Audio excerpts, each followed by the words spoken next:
So imagine you wake up in the exact same financial struggle you face every day, right?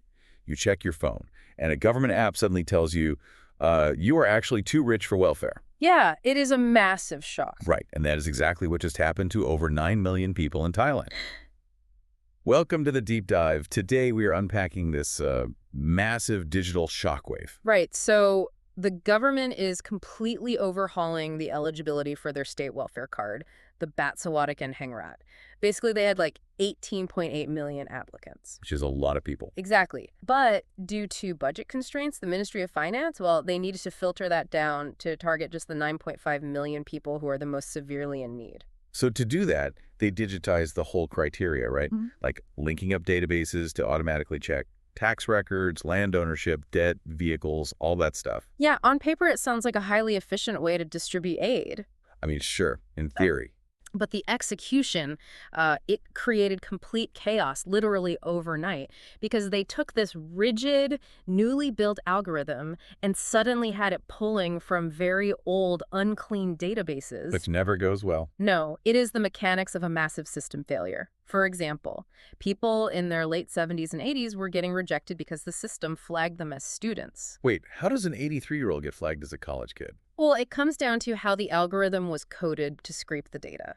So these elderly citizens were enrolled in local community support programs. Okay, so like a senior center thing. Exactly. The local registry used the word enrolled or student, and the welfare algorithm just scraped that keyword without any context at all. Wow. Yeah, it applied a binary rule. Like, if you are a student, you have family financial backing, therefore you are ineligible. It completely lacked any semantic understanding. Completely. And we saw the exact same blind spot with the debt criteria, right? Like, people were cut off for having over 100,000 baht in debt. Right, because the system didn't check the type of debt. It just saw a liability over the threshold and assumed, well, this person has access to capital. Which makes no sense in the real world. No, it didn't see a mother who, say, merely co-signed a modest home loan so her child could have a place to live.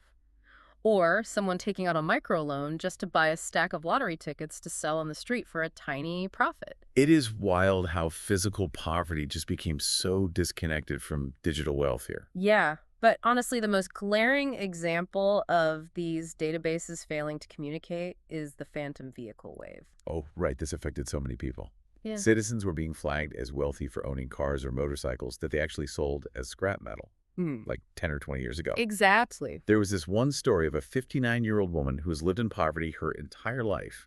And on July 17th, the system rejected her because a rusted-out 30-year-old motorbike was somehow still attached to her name. Yeah, it is heartbreaking. But, let me play devil's advocate here for a second.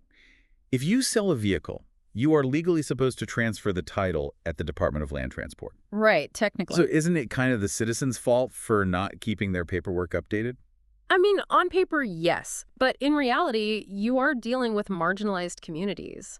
Someone selling a broken-down scooter to a local scrapyard 2 decades ago, they are not filing official transfer deeds. Right. Of course not. The real failure here is technical. The finance ministry system essentially just pinged the land transport database and asked, is there a vehicle linked to this name? A simple yes or no. Yeah, it failed to query the vehicle's age, its condition, or whether it had even paid road tax in the last 20 years. It just checked a box and moved on. Yeah. So how on earth is the government fixing this massive sync issue now? Well, following the huge public outcry, the Ministry of Transport actually had to step in. They urged the finance ministry to rewrite the criteria to account for a vehicle's age and usable condition. Okay, that makes sense.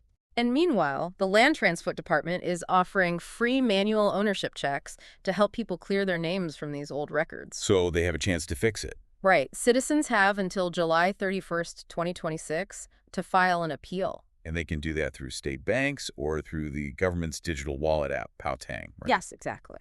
But appeals take months to process. What happens to these people in the meantime? Do they just get nothing? Well, the finance ministry has proposed a backup plan to the cabinet. It is called Thai Chui Thai plus 6040. Basically a stopgap fund. Exactly. For the roughly 6 million people stuck in this digital limbo, the government will use that same Paotang digital wallet app to send them 1,000 baht a month for August and September. So acting as a financial bridge until the appeal results come out. Yeah, it is a necessary safety net to catch everyone who fell through the cracks of the main safety net. Wow. This entire overhaul, I mean, it really reveals a major blind spot in modern governance. We are rushing to digitize the rules, but we really have not cleaned up the reality. Absolutely. It highlights the massive growing pains of digital governance and the real human cost of unclean data. For sure. Well, here is something for you to think about. If a scrapped motorcycle from 20 years ago can financially disqualify someone today, what other outdated data sitting in a government server right now might be secretly shaping your future opportunities?